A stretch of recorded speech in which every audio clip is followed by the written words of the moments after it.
Hello မင်္ဂလာပါတော့စင်တာကွန်ပျူတာအသက်တင်တဲ့ကနေကြိုဆိုလိုက်ပါတယ်ရှင်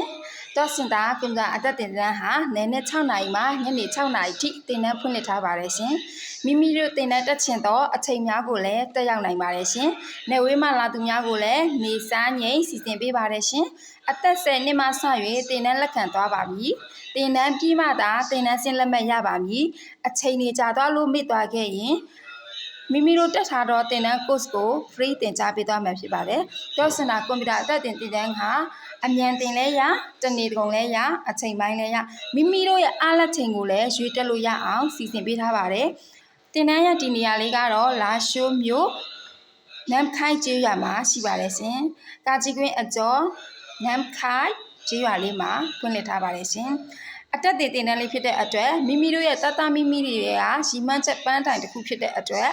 တော့စင်တာကွန်ပျူတာအတက်တင်တန်းကိုတင်တန်းတက်ရောက်ဖို့အတွက်ဖိတ်ခေါ်လိုက်ပါတယ်ရှင်။တင်တန်းချိန်လေးကတော့မိမိတို့စိတ်ကြိုက်ချိန်ကိုလည်းရေးတက်လို့ရပါတယ်ရှင်။အတက်တင်တဲ့လေးဖြစ်တဲ့အတွက်တက်ကိုတက်စေရမယ်လို့အာမခံပြီးတင်ကြားပေးသွားပါတယ်ရှင်။တော့စင်တာကွန်ပျူတာအတက်တင်တန်းကိုလှမ်းလာခဲ့ဖို့ဖိတ်ခေါ်လိုက်ပါတယ်မိတ်ဆွေပေါင်းလို့ရှင်။